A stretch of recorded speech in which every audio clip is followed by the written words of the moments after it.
Hi, I'm here with Michele Mount.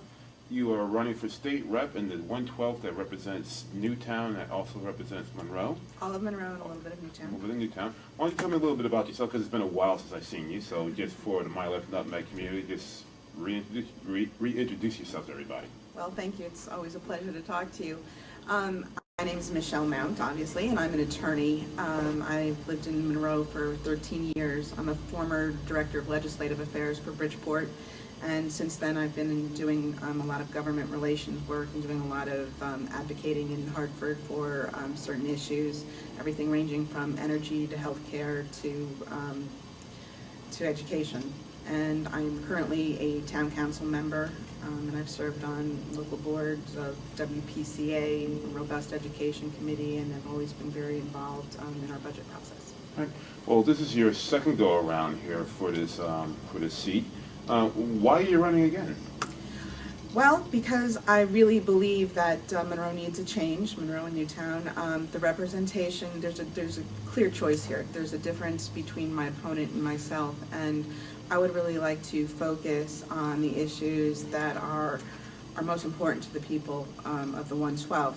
I mean, we are in serious times right now, and it's not going to be easy, but I'm ready to roll up my sleeves and work for solutions. I'm really a big believer in talking with people and hearing what's on their minds, and I've been out walking a lot again, as I did last time, and people are concerned about the economy. They are concerned about losing their jobs and having health care, and their ability to keep funding education through property taxes, and those are all the issues that I really want to address. And also being on town council and really understanding the issues that face us, it tells me a lot of our problems have their origin in Hartford. We need to do things differently in Hartford in order to help out the towns and municipalities. And it's true, all politics is local, so I think I have a very good handle on what's happening locally in our town, and I think that'll give me, in addition to the state experience I have, that'll give me a good handle to start with. All right. Well, when I talk to state reps and state senators, candidates from across the state, I like to talk to them about things that are specific pertaining to their district. Mm-hmm. So one of the things I notice I'm concerned of a lot of people in the 112th is property taxes. So why don't you tell me a little bit about what could you do to address the property taxes and the problems associated with that? Well, in our town, it's in Monroe especially, and I also know in Newtown, it's a very divisive issue.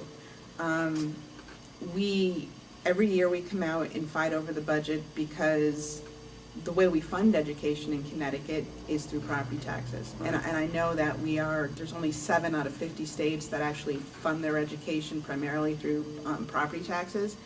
And it's harmful. It's harmful because it hurts the education system, and it also hurts the people who are living on a fixed income. They may own their homes, but they don't have the ability to keep paying increasing property taxes. It's not a fair form of taxation. It's not based on your ability to pay. It's based on your home. And what we need to do is we need an overhaul and a change on how we tax people in Connecticut. And from what I understand and see movement in Hartford, I think we are moving closer to that. But I also think we are making strides to do things more on a regional and cooperative basis. The fact that we don't have county systems means we don't have that layer of revenue, and many people will say, oh good, we don't have county taxes, but we don't have the ability to consolidate like counties do, and we don't tend to buy in bulk, everything from textbooks to fire hoses to concrete, and each of those things, every little bit is going to help. Right. And we also should have, if you keep taking money away from municipalities, like education, the funding to education has been cut 40% over the past 10 years. Right. And the only way that gets made up is on the backs of property taxpayers. Right, of course. And you can't keep doing that. I feel for both sides. As a mother and a parent, I want quality education for my child, and we've had some very harmful, staggering cuts to our education program here in Monroe. I mean, we have class sizes now that are 28, and we don't have enough math teachers. A lot of our specials have been cut, and I know it's tough times, but we don't want to see our education system, that's our future, that's what makes a town sustainable. Two of my biggest concerns are education and transportation. I know education is probably my number one pet peeve, because as you know, in every municipality, when you do your budget, a majority of your budget goes towards education, probably 55 or higher goes towards education. But unfortunately, we have a state here in Connecticut, we have the largest achievement gap in the entire nation. If you're running for state senate, let's say you're going to become let's say you become state representative and you win, and you go up to Hartford, you're going to be facing a $3.5 billion budget problem immediately right off the bat.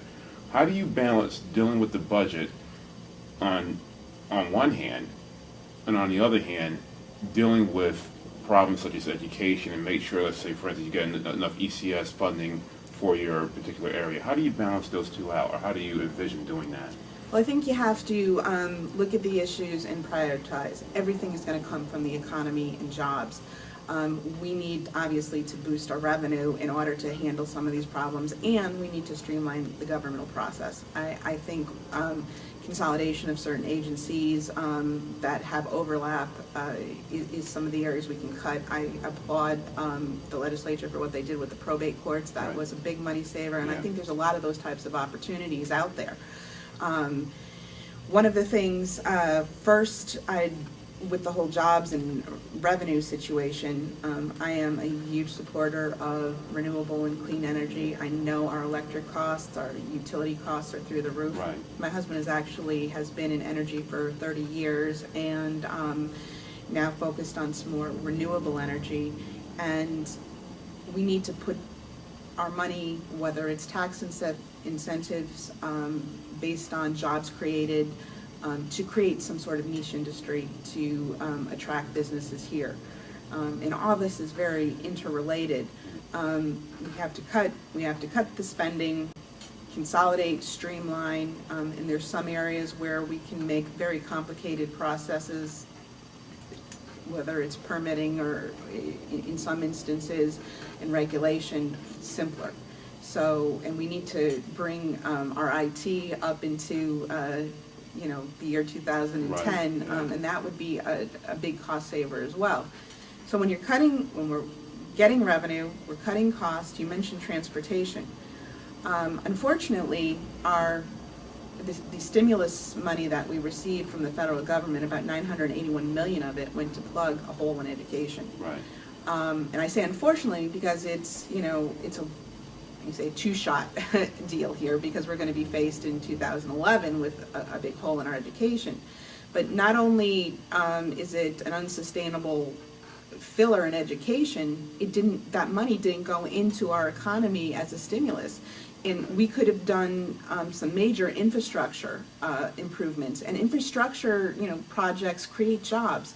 You get so much more bang for your buck, so to speak, on an infrastructure project than you do in a lot of other types of development, that we missed out on that, and that's a shame.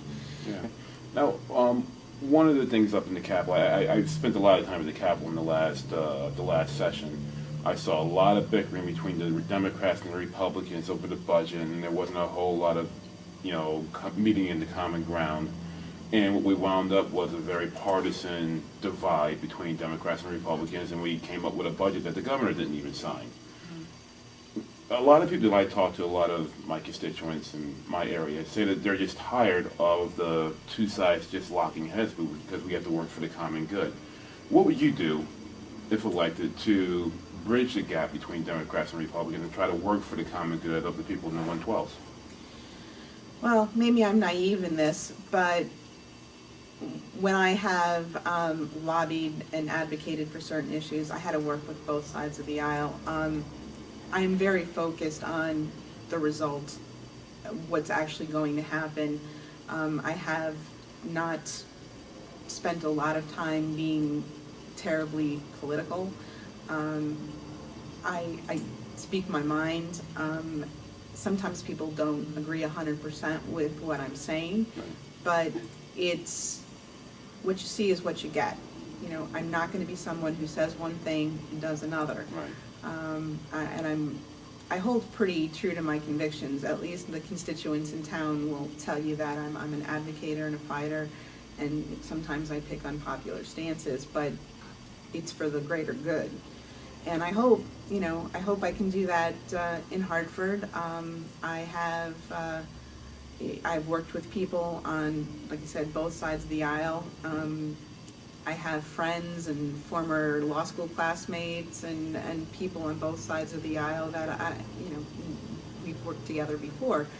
So I hope that we are seeing that we can't keep having this divide. Right. But we truly do need people who want to cooperate. Right.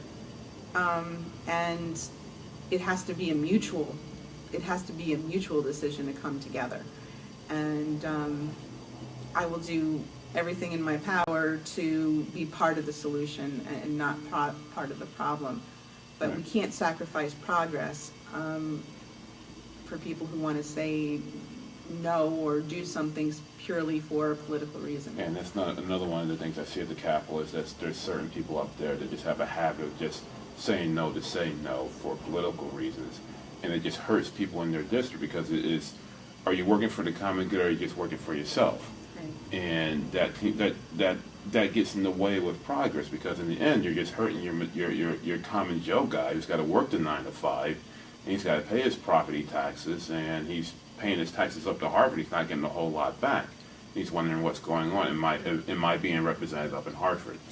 Right, and I see that as a problem. And one of the things I talk to about with people is that we all know services and all aren't free, but if we can see a return in what we're getting, it doesn't hurt as much. If we know that we're going to have affordable health care, or insurance at all, or education, quality education, or well-paved roads, or seniors who are going to be able to stay in their homes and have some tax relief. And that has to be what we're all working towards. And when we get away from those issues and we're not working towards making people's lives better, then I think we've really run afoul of what government is and what we're supposed to be doing. All right. Well, look, you've been out there campaigning, knocking doors, wearing your shoes out. How are you being received out there in the district? I've been received really well. I think people enjoy talking to you most of the time. 2 years ago when I started out, I was really uncertain about it because I had not done it before. Right. But by and large, people really appreciate when you ask them their opinion and you make the effort to go out and say, look, I care enough to come to your door. I care enough to make a phone call. I want to hear your ideas.